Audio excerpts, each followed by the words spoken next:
think we just talked about why we did this study. You know, David and I are just two volunteers. We're long-time residents in Cherry Creek and business leaders and activists. But we have no agenda. We're not representing anybody except us. We're just concerned about the future of Cherry Creek, and we looked at what was happening, and like David said, we got concerned about it. We knew we had some data, because all of us were on that, the zoning committee back in 2013 when the bid zoning was approved. And so we had that data to use. So it's almost, this is all, our document, we sort of look at it as an educational document, really. This is a look at 10 years of growth in the bid and the around surrounding area. And it's just phenomenal what has happened. So why don't we go to the next slide? The analysis is broken up into 5 areas, and I'm going to walk through each one of those. We're going to keep going. Yeah, one more. Let's wink with your left eye. Okay.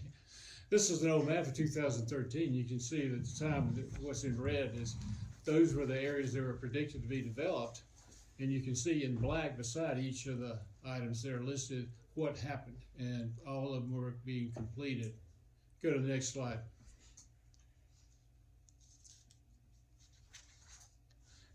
Well, one more, back one. Oh, this. And this was a second slide too that had even more future developments that were discussed during that time. We knew there was a pent up demand, but we just didn't know how much it was. Next slide. This was the data that we did. We had a traffic engineering firm help us, TDA Colorado, and we had pulled data from all the sources of the Denver property tax records, so we had all the records. So if you look at the far left present back in 2013, the bid was 500,000 square feet. 2 million. In 10 years, with the projects were identified and were underway in future development, we were predicting at that time, this is straight from the document in 2013, 5.2 million square feet in growth. And then you said in 20 years, we predicted even more, 6.3 million square feet. Next slide. Let's look at what happened. There's the 2.5 million. There's the 10-year growth of 5.2, but what happened in 23? This is the actual data in 2023. It's 8.5 million, greater than 61% greater than what we predicted for 10 years. And overall growth from what it was in 2000, 230%. So we looked at. As I've noted, that doesn't even include the road development at 50 South Steel, which is about 500 units and 5 12-story towers. I don't know how many square feet that is. I'm not sure I understood what is. He's talking about the Steel Street development by Bro. By Bro. Right. That's Yes, right, we didn't have that information. You're right. We will add it back to this study, and there's no question. We looked at all the traffic, and you'll see a little bit, and slides go on, all those intersections and what's happening with the traffic, because we're really concerned about the traffic situation. But we will add that to the study. Go back one more slide and make sure I'm on track here. The backspace key is not working. No, that's right. That's fine. Right there is fine. This is what I wanted to show here. These are the 4 major areas that we focused on. And you can look at the bid, and you see in all the 3 uses, retail, office, and residential, and you see the growth. Retail went actually down 350,000 square feet from 13 to 23, 1.7 to 1.3. Office, 800,000 to 2.1, and residential boom from 46,000 all the way to 2.1 million. Shopping center still sitting at 1.1 million square feet. It's all retail. Here's Cherry Creek West. You know, there wasn't much going on, you know, after Bed Bath & Beyond left and everybody moved out of there. So basically that's what they're proposing in their framework, 90,000 square feet of retail, 750,000 square feet of office, and a little over $1 million in residential. And then the Sears project, Clayton project, is primarily, like David said, it's all residential. You see it that 867 out of 900 is residential. Just next slide, please. just real quick, just converted these to percentages, the thing I'm just amazed at, looking at 1.8% residential all the way to 37% residential. And I'm really concerned about retail, 67% retail in the bid, now it's down to 25%, you know. And, you know, from a shopping area, and office and residential have really taken hold. Cherry Creek West, 56 residential, and you see, you see the Sears project, 87% residential. Okay, next time. Here we go with traffic. Here's the traffic that we predicted. 10 years, 7,700. These are vehicle trips. And this is the national standards at the above. For our retail square footage, you see you get 2.71 trips per 1,000 square feet. The office is 1.49 trips per 1,000 square feet. Residential is the best. It's only 0.5 trips per square feet. So obviously, the more retail you have, the more trips you're going to have in an office as well. So you see the prediction: 7.7, 10 years, and 8,390 in 20 years. Next slide. Here's what's happened. Obviously, we saw that great square footage, the increase. We went from 2013 to 5,600 vehicle trips per that, and up all the way to 10,600. And that's including this proposed big development of Cherry Creek West and the Sears project. You see it 2,715. So almost 25% of that 10,000 are these two major projects that are occurring. Next slide. Let's go over, next slide. Let's go over, let's talk about Cherry Creek West again, and there's the square footage and the percentages. But here are the vehicle, and this is the traffic counts. This is the vehicle trip calculations this is PM peak hour. And that's, you see where we're estimating there'll be 1,922 trips at the PM peak hour. Next. Here's the map that David's talking about that's really difficult. You look at the site, there's 7 buildings there for Cherry Creek West. They're proposing 12 to 13 stories. They told us this week they're averaging 10.5 stories. But the big concern is, how do you manage the traffic? You saw the 1,900 trips are going to be generated. It's just enormous from the site. But here are the ways, the only entrance and exits. You see there's only 4 ways to get in and out of this site. You see the two-way light up at Clayton there, First Avenue. You look at the two-way light down at University in Cherry Creek North Drive. And the rest are one-way with medians. You can't go south because the medians are blocking. And so the big difficulty is how you're going to get all those cars to go to where they're supposed to be going. So it's a real mobility issue. The shopping center entrance is closed. They've said real good. It's all ticketed parking. They're not going to leave this one and pay parking to go into the shopping center. So that'll be blocked, so they can't use that shopping center. Someone's got a question. Question?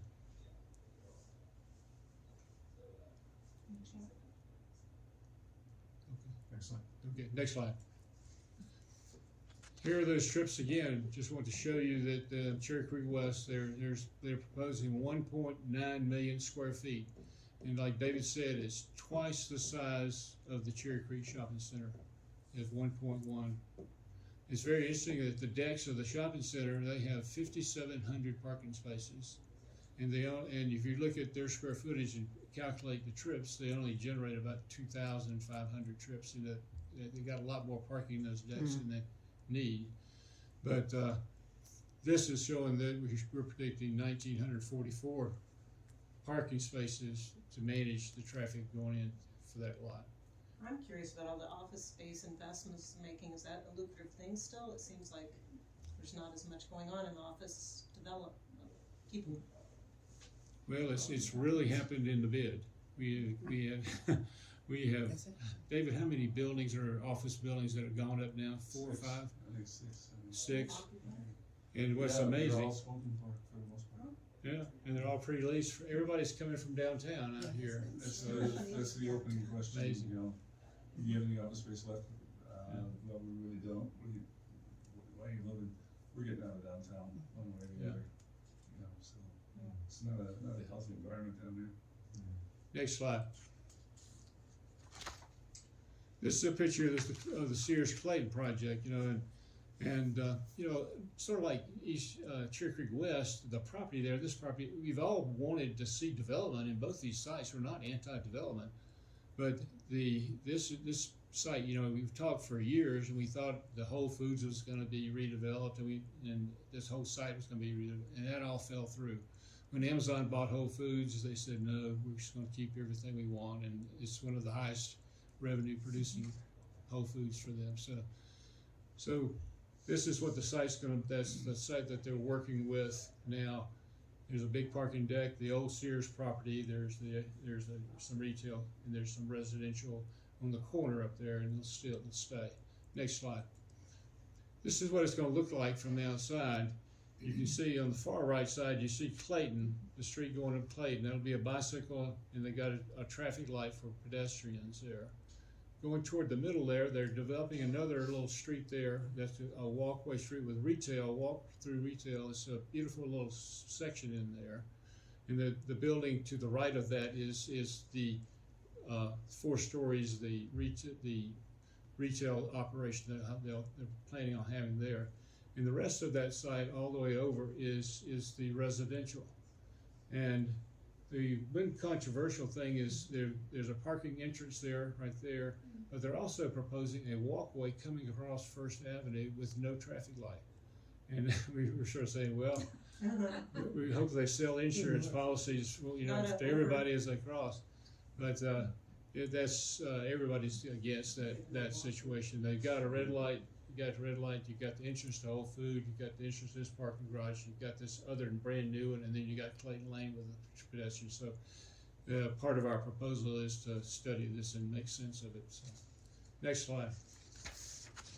Here's the data on it. There's 993,000 square feet for this project. You see 126,000 retail, and there's the rest of it's residential.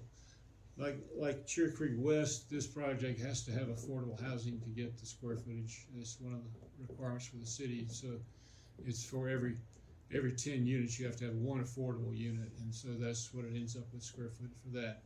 The one unique thing about this development is the parking deck that's existing now, they can't get rid of it. At one time, we talked about getting rid of that and bringing the whole street through there and everything, but the parking lot has to stay because Whole Foods has the rights to it. And so what they're gonna do is put 24 or 25 condominiums above that garage. And so that's what that 75,000 square feet is. So there'll be condominiums there. The rest of will be rental for those 516 spaces and plus the affordable housing. Next slide. Vehicle trips. Here's what's happened there with the vehicle trips calculation.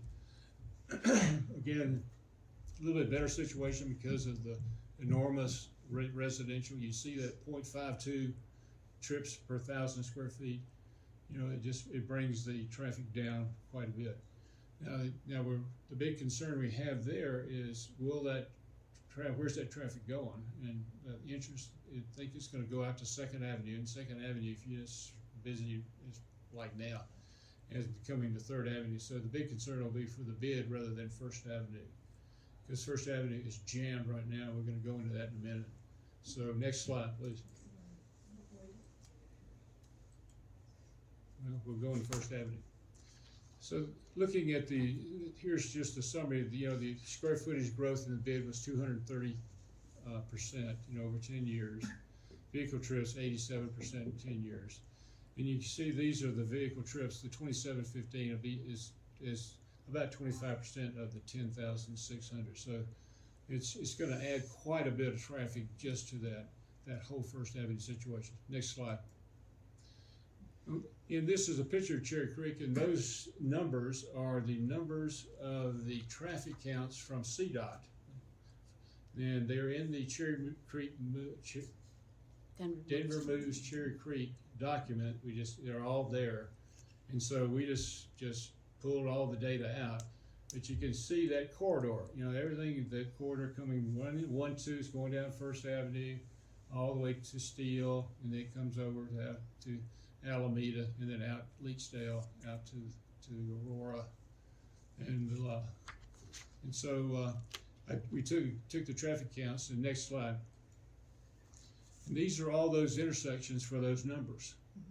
And the unfortunate thing, you look at the dates that this data is from, it's 2018-19, and this is the actual data of the daily traffic counts on those intersections in that column.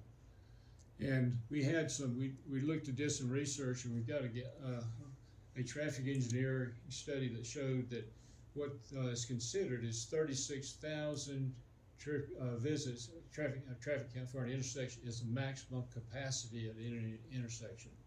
So we just looked at that and put in red every one of those intersections that exceeded that 36,000. And since the data was a couple years old, I added another 10%, but and just about every one of them becomes maximum capacity. They're gonna have to do a major traffic study if they haven't already started in the fair streets. The problem, in fairness to those guys, though, the reality is that there's a lot of through traffic there, coming from, out east, going west and whatever, and I don't know how you sort of segregate that out of, in some of these numbers. And I live pretty close to up there, and now it is just bumper to bumper, for those of you who don't. And all the way, even from First Avenue and University's been failing for 35 years. It's been, way too much traffic going through there. It backs up all the way down to Downing. And, University going southbound or northbound, it's just a nightmare. So you can imagine, let's put a whole bunch more stuff on top of it, all this. And so also, for those who've been around here a long time, Chair Creek area was never intended to be another downtown. And so therefore, when it was developed, originally, and all the streets and stuff like that, they were all in basically anticipation of a sort of a smaller little activity node, if you will. And so that's why all the streets, all the arterials and everything that you see around here are pretty maxed out right now, and by either residential on one side or the other side, or whatever the case is. And I really don't know how anybody's gonna rectify any of that problem. I don't know how it's gonna work. This bus rapid transit, it's just, it's a joke, That's the only option really to get the through traffic. What was your guys' hope by doing the study? I mean, just pointing out that going forward, collectively, this is gonna turn into a nightmare. does the city council have any sort of, we were talking about some of the developments that they were starting with, and they said traffic's not a problem, parking's not a problem. I mean, who's kidding who here? Do they live here? People won't need cars. So, I mean, it's a problem, and like I said, I don't know how they're gonna fix it. So let's finish this with the recommendations, and we're going to get into some of the issues real quick. This was, we just came up with recommendations. We didn't say specifically this is what you should do, but we said a lot of things you need to study these issues. These were the issues. But for the bid, it's zoning, For traffic, it's either gonna be square footage or it's gonna be transit, to control traffic, So what we're saying to the bid is the 2013 zoning's great, keep it, stay with it, do not try to exceed it. There are attempts to exceed the zoning now out there, and we just say stay with the zoning, and don't exceed it. We've heard examples of other cities having parking districts that help parking as well as valet parking to manage. That's the number one and two complaints that they had on surveys was traffic and parking. We hear about it all the time. And the other thing is, the fourth one is, the bid needs to continue this study. It needs to continue to look at what's happening using data for making their decisions. Next slide. This is Cherry Creek West now. What we're proposing is to reduce the square footage. Right, you see where they're going now, they're proposing 4 office buildings, 3 residential. We propose changing it to 3 office buildings and 4 residentials. Obviously from those ratios, the traffic is less with residential. and it's about a 36%. It's a dramatic change going from 12 to 13 to 8-story building. So 8 stories is the maximum height over in the Cherry Creek North bid. So it's consistent. That's what Matt Joblin's having to live with on Sears. So it's not unusual to have that height. And I think that's the position that Country Club is taking on it. Next slide. Then he shows you the dramatic, and that's a loss of 680,000 square feet. That's a big financial loss if they reducing that square footage. So that's very controversial. But you can see what happens with the vehicle count, the traffic count goes from 1,900 down to 1,200. It's still a lot, but at least it makes a dent. You know, it reduces 700 trips with that reduction in square footage. Next slide. So we got to study the traffic flow in the counts, and the Greenway plan is a way to improve the Cherry Creek, and it's been proposed several years ago. And we're advocating studying it as long as this development. Sears Clayton has just studied the traffic mobility and the pedestrian safety issues with that south. Next up. Can I ask a question Sure. about the Cherry Creek Greenway plan? Mhm. So you're not making a specific recommendation for Cherry Creek West doing a better job of linking? Well, this is the shopping center. You know, we think, you know, we're not just, I put Cherry Creek West and shopping center top of the slide, because Okay. before, when the property was vacant, and we proposed, I think it's like a $5 million improvement of the creek. Right. The shopping center is gonna be the primary beneficiary of a lot of that, as well as our Absolutely. residents. So Yeah. we're saying that the shopping center should need to assume some responsibility as well as Cherry Creek West. It'll benefit both, but it's just one of the best untapped assets in this whole area. Absolutely. That creek is just wonderful. Well, they But never we're back really to the fuel participated foundation. before. You know, I mean, when we were looking for funding for that thing, and, what's his name, the guy that was the creek. Ted. Ted. No, Ted Jeff. the Terrible? No, Jeff. Shoemaker. Shoemaker. Yeah, Shoemaker. He just lied to us. I mean, he said he was gonna go and get all the money for it, and we knew where all the pots of gold were. Never happened. And we paid him $100,000 to come in. Then when it was time, okay, now it's your turn to go and get the money. Well, I never said I'd do that. And so we sat there, the board, and you told us that you knew where all the money was, and now you're telling us you didn't, that's not part of your deal? Well, whose part of the deal is it? Well, you guys are gonna have to go raise it yourself. It's like, get this guy out of here. I mean, Just a couple of questions for you.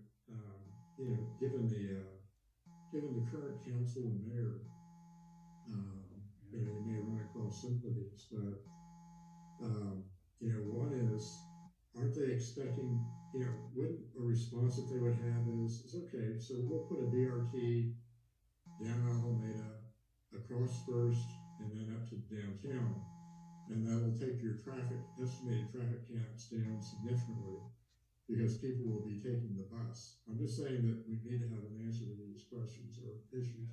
Not saying we need to answer them now. Right. Well, we've been down that road before, and what happened is that they RTD discontinued for a lack of usage. Well- I can still remember Route 2, Well, one of my neighbors used to catch, he was the only guy on the bus in the morning. I'm glad. Yeah, I totally get that. Go to the next slide. Watch this next slide. This is exactly what you're talking about. Yeah, Here, okay. here are all the lanes of traffic on all those intersections going along those corridors. Okay? And there on the right column is interesting. Okay, here you can go with a lane all the way down to Downing.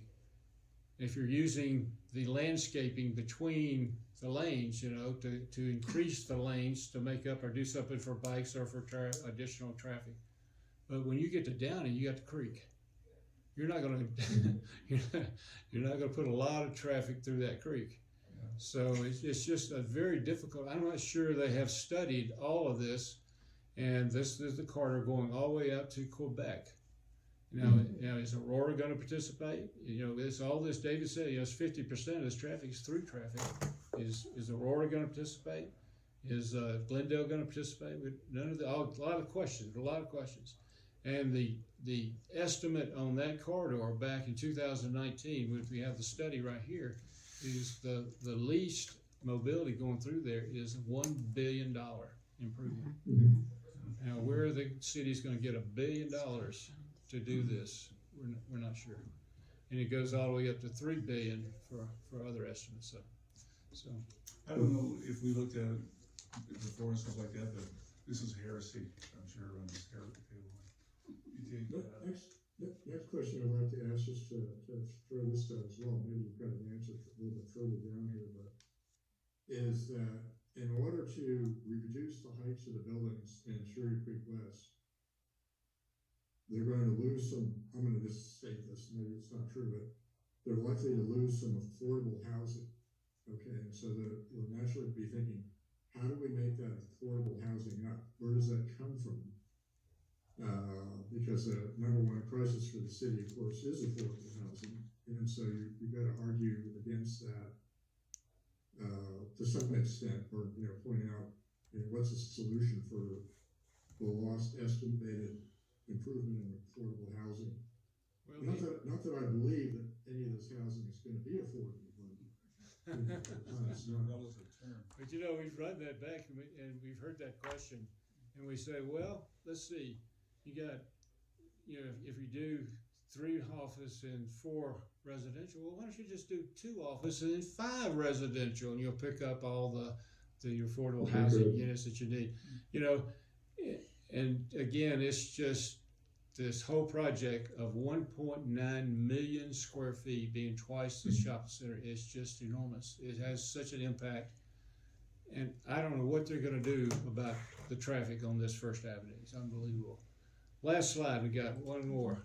And this is the transit options.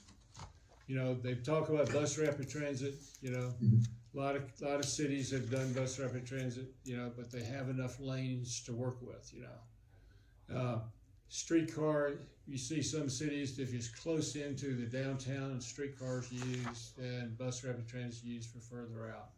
That's 2 options. We've actually heard somebody talk about a subway, and that's just not going to be cost effective. There's no way it can be done. But the other thing that can be done quite easily is we need to improve the RTD service.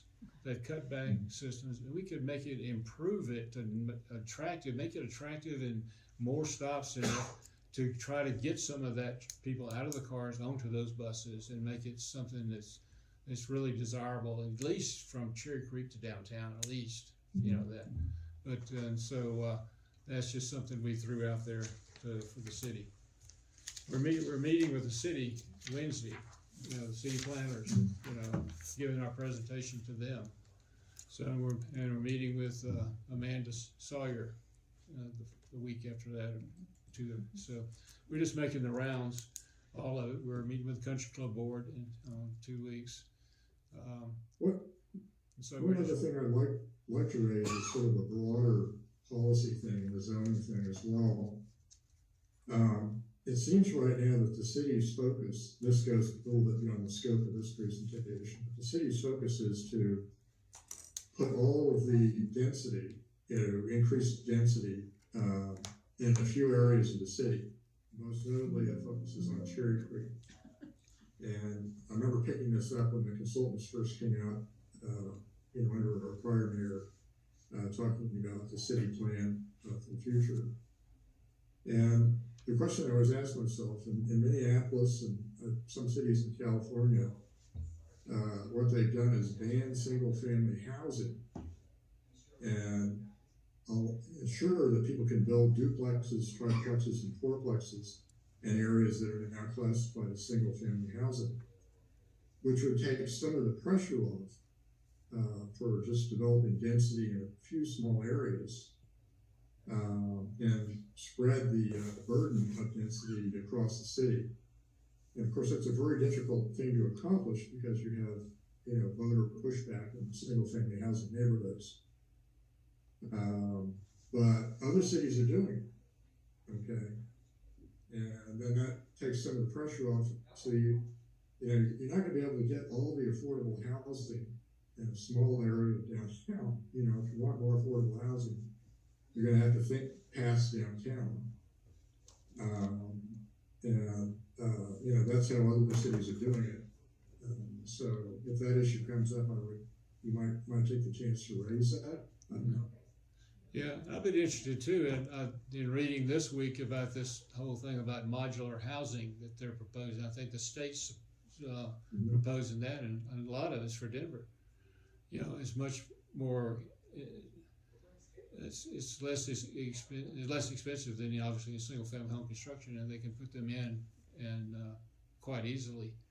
So that may be something they're looking at. I think the mayor's really got his hands full. The immigrant situation is really, the migrant situation is really a problem, and on top of the homeless situation. And so Yeah. I think they're finding that housing is not the answer without the supportive services. If you don't have that Yeah. mental health and addiction and job training, like the Salvation Army and some of the great nonprofits we have, they treat all that together. And so it's going to be a tough couple of years, and he's already talking about cutting back the budgets 15% of the city, and he's starting with parks and recreation and the rec services. So yeah, and the DMV, yeah. So just one last question on your presentation. So what's the current status on the east-west? I mean, are they? They're in what's called a large development framework. They're a couple of years away from. They're having to rezone everything. They're I don't know, David. Do you have an update on that? It's going to be at least 2 years before you see anything built on that site. That's assuming that they can ever get all the stuff together, financing, whatever. They talked about, at least Amy talked about, PUD 12. Yeah, Yes. The word PUD has not been used for a long time. that's true. I'm wondering if that's, the only power the neighborhood has is the zoning. Right. Take a position on the zoning. If it's a PUD, in the past, that's required neighborhood participation. Mm-hmm. That would be a good thing Yeah. if the PUD still was something that they would engage with neighborhoods rather than just with the city. Well, that's assuming, I guess, that the PUD they're talking about is like the old one used to be, or is it modified? Yeah, So You never know. I don't think anybody's seen that yet, yeah. and therefore it's still an opportunity maybe to get your oar in the water. Yeah, the part of that that's concern is the 12. The other, I'm looking for positive somewhere. So, the other opportunity. But talk about positive, I think it's very, 7 8-story buildings in there is a very positive development. Or they could maybe reconfigure it and add an eighth 8-story Well, building. what I wanted to do is jump they just. back to quarters and transportation, Oh, yeah. transit. Sure. In my 40 years or whatever, starting with Hilltop and PRT back at the very first board of RTD, we had never had Dr. Cog, the city transportation, Dottie, and RTD at the table talking about a single corridor. The Alameda corridor is the first time I've seen that happen. Now, whether or not they can be on the same page is another question. But the fact that they're there, somebody's asked them to be there, is an opportunity, I think, because the money flows through Dr. Cog, as we all know. So if you got Dr. Cog's attention, and depending on who's gets elected president and whether Buttigieg remains there and continues to push for transit and higher technology, there might be some opportunities if we took such a strong position to say, we want to keep you on the same page, working together, and solve the problem for the through transit, the through, traffic. Yeah, if they can design it properly. I'm just so Yeah. worried It's a that long we're term. not gonna get all, we're gonna lose that traffic lane, and we're not gonna get all those folks out of those cars Yeah. into the buses, Yeah. and where do they go? They're gonna go right through the neighborhoods. They'll go to Sixth, Seventh, and Sixth and Eighth Avenue. They're gonna go to Alameda. They're gonna go. I'm thinking So, long I term just- about uh, getting that through traffic. And it'll be a long time before we get it done. All I'm saying is keep their feet to the fire, Oh, yeah. continue to beat on it. Well, I'm proposing, do something simple, do the RTD thing now, that's cheap. To do the RTD buses, they got them, and they can really ramp them up and make them better looking and attractive, and do some marketing, and how many people can you get on that bus? But it's a If it interim starts out solution. if it starts at Quebec, that's where this Yeah. corridor begins. It's a Band-Aid solution at best. Well, You know, I RTD started is off by real saying this issues. is heresy and stuff like that, but I'm thinking, every time I drive by Burns Park over there, I look at that thing and nobody's using it, and I get this stupid rotting. That's examples art, of baby. art, I guess. It's made- But it's gonna blow down. But anyway, because we talked, I thought we talked about this before. Yeah, Chris Dunn and I talked to Yeah, our about councilwoman. becoming like a transit center. Yeah. And they wanna take advantage of Colorado Boulevard, running north and south and joining into, Sure. you know, light rail and the whole 9 years. Yeah. That could be the node there. You come in from out east, you know, kind of situation, and you can, you know, create Yeah. that center, and then the guys that need to go downtown, they can go downtown, they can park their car or whatever they're gonna do. I mean, it's just another option, but, you know, it's crowded as it is already, so. Barbara, Just, is there something specific that you would like? Are there 2 or 3 action things that residents can do? And then what we could ask our board to do, our well, the boards are asking for is, we want everybody to talk to Amanda. We want, she's our representative, and we're gonna be presenting to her. But as a board, you know, you may, we're not saying you can endorse this study or not, but at least you could address the issues of traffic and growth, and what affects and what are the solutions to some of this that need to be done before they do anything with the zoning. So that's the thing that I think would be very, very helpful, and she should be, everybody's talking to her, but all the stakeholders are not talking to her. That's the thing that's bothered David and I the most. We just saw a lot of things happening, but not the stakeholders weren't there. They'd have a meeting and maybe 5 people were there. And so, I think it's time to speak to our councilwoman and be able to talk. Have you seen her questionnaire on Cherry Creek? Her questionnaire that she's posted online? No, I I thought it was- haven't seen the I data. thought it was No. pretty good. I haven't seen it. It addresses some of the things you're talking about, and I think you actually were able to prioritize the things that you felt Cherry Creek needed the most Yeah. attention. It's a very good one. Unfortunately, it's buried in her newsletter. Right. So unless you dig it out. But I found her to be a lot more amenable to these concerns than her predecessors, so, I mean, That'd be nice for a change, wouldn't it? Got a predecessor right here. no, her immediate predecessor.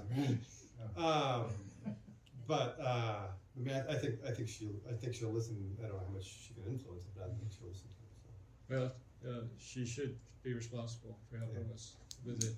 And the big issue, I think that everybody, I mean, country clubs all worked up. They've passed a resolution. We're presenting to them, but they got on it already, and they've passed a resolution against the 12 stories to 8. They proposed 8 stories. And I think that's the one thing that can help, because transit is 10 years away. Right. And we've been talking about it for 10 or 15 years, and it's probably another 10 years. And I bet this $1 billion estimate that they have in 2019, it's got to be more than that now. So where the sources are, we don't know, but maybe Brooks is right. Maybe there's some way that money will be available, but there needs to be some real study about how to implement this most effectively. I'm just not sure who the professionals are that are doing this. So, That's a good question. Yeah,